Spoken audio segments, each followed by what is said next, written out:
Hello, my dear friends. This is Rabbi Aharon Dobinsky coming to you today from the holy city of Yerushalayim, Jerusalem, Israel. You should be here. It's hot. It's very hot. Most days this week have been in the hundreds, which is unseasonably hot, even for Jerusalem, even in the middle of the desert. And we're on a mountaintop here.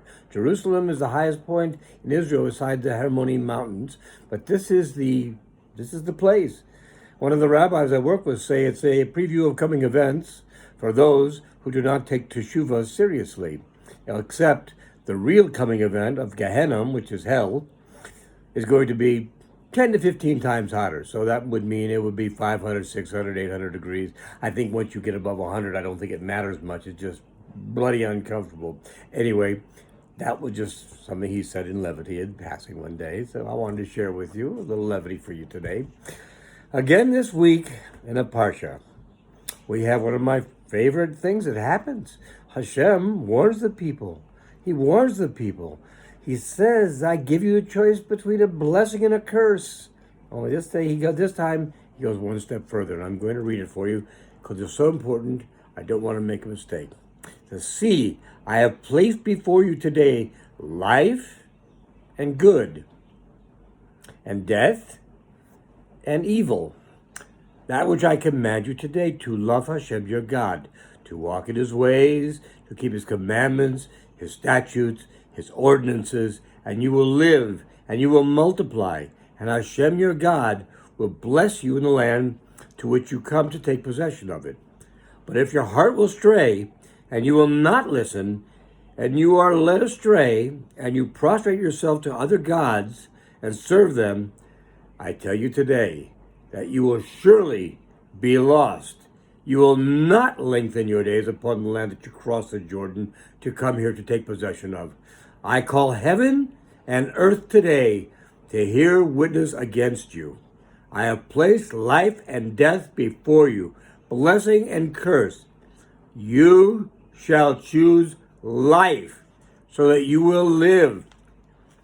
The difference between this and all the other ones is he tells you exactly what he means. Keep the commandments, live. Don't keep the commandments, lose. Go against them, lose. Keep them, win.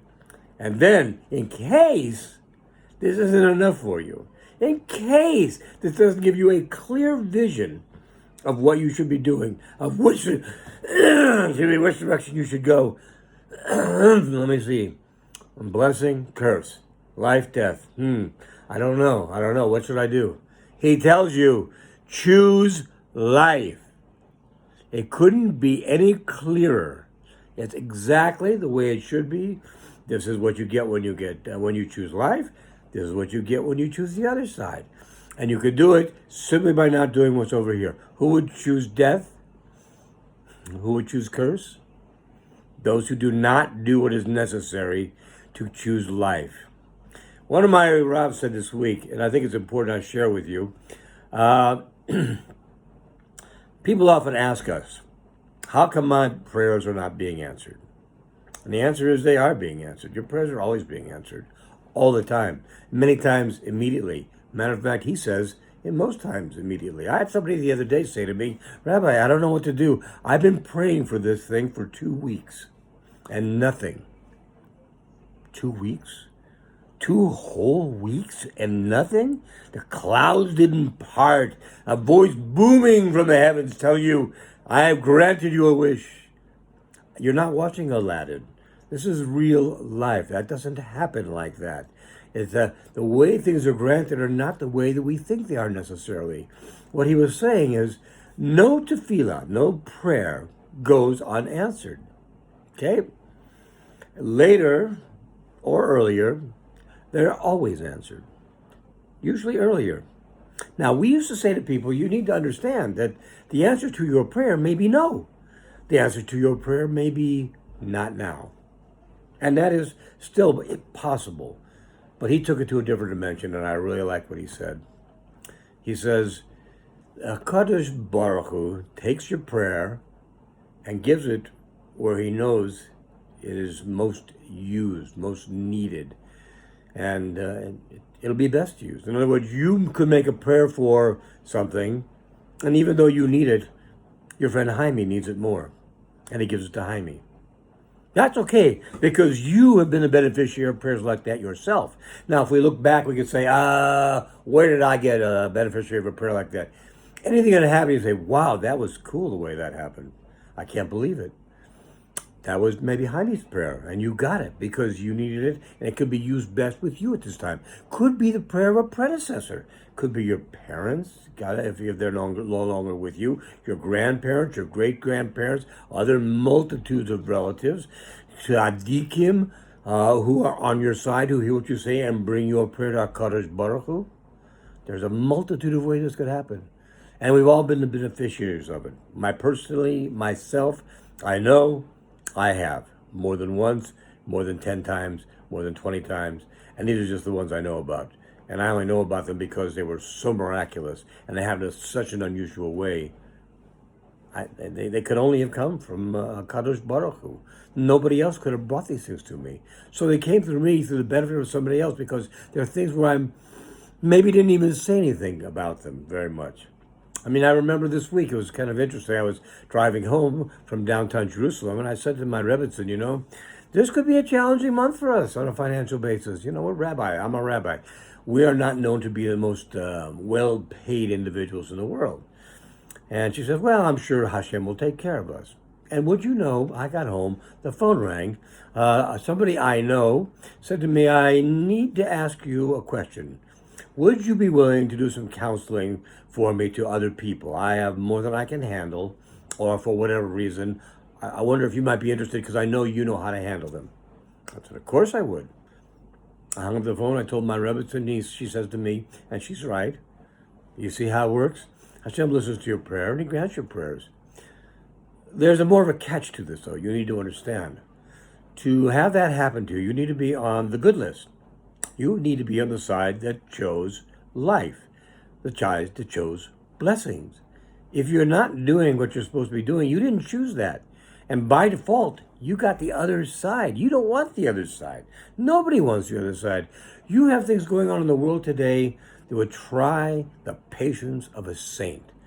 Between this cockamamie COVID and all the domestic terrorism going on, not just in America, it's going on in Stockholm, it's going on in Europe, it's going on all over the world. It's all designed to do one thing. It's all designed to get people to say, make this stop. We'll put in power anybody who will make this stop. No. You're praying to the wrong one. You're praying to another God. You're prostrating yourself with someone else. You need to ask HaKadosh Baruch Hu to help you make the stop. It doesn't matter you go to an individual. There are many who would promise you they will make it stop, who are disingenuous. They are not telling you the truth. They tell you things because they want to get you to support them, and at the right moment, they will forget that you even supported them, and they will treat you like the dirt that they think that you are. So you need to be very, very careful. You've got things in America right now, people are burning down cities and saying it's the fault of the other side. Come on, we know that's not true. So we have to fight back on this. We have to fight back through our prayers. We have to fight back through social media, if that's what you're into. Write letters, snail mail if you have to. Call people, talk to people, but the awareness needs to be raised that you're dealing with a group of people who want to control you. And that's the word, control. And they don't care what it takes to do that. And they need to be stopped. Why do they need to be stopped? Did you grow up with that kind of a life? I didn't. And nobody I know did. Do you want your children and grandchildren to grow up with that kind of a life? That is up to us. And up to your children if they're old enough.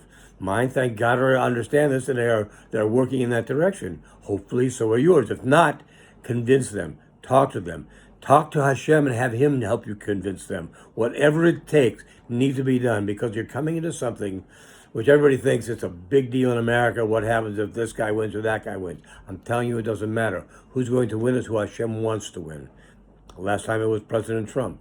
I think this time it's going to be the same thing. But again, it's far from me to guess what is the will of Hashem. Whatever it is, we have to be prepared, and we have to fight to make sure that we do our part. Hashem always wants us to do our part. Remember last week? We need to do our part so we don't have bread of shame, so we can appreciate it when it's all over, that we helped to be a part of it. It's very important. You know, all of us say right now we want Mashiach. But let me tell you something.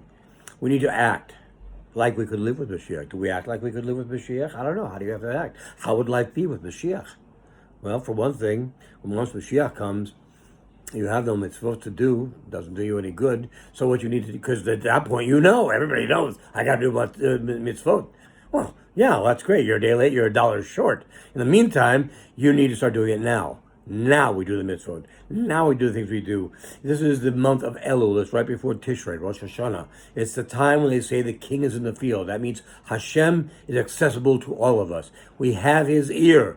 Let us take avail of this. Let us use it to the best advantage. Let him know what it is we are willing to do and what in turn we would like him to do for us, for this world that he has created. This is not the world he wanted it to be.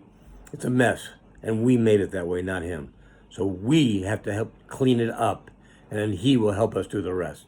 So make sure we act. We need to start acting like we could live with Mashiach, because if we're not prepared, it's like putting a 1,000-watt bulb, like putting a 110-volt bulb into a 220-volt light. It'll explode on you. It's too much. It can't handle it. We can't handle it. So we have to be the right kind of people to bring Mashiach. We have to take care of our own personal redemption. And if we do that, I promise you, my friends, my very dear friends, we will bring about the complete and full redemption, the coming of Mashiach Tzidkenu, and the third Beit HaMikdash, B'mehera Yomeinu. You all just have a great Shabbos this week, if you get this before Shabbos. If not, have a great week ahead. To Shavua Tov. In any case, this is a very important week. We as Ashkenazim start doing what the Sephardim were doing all month. We start doing slichos. We start telling Hashem we messed up and we're going to do better this year. And let's mean it. Let's really, really mean it. And let's help other people to do it and to mean it as well. Be well, my friends. God bless. Good Shabbos. All the best.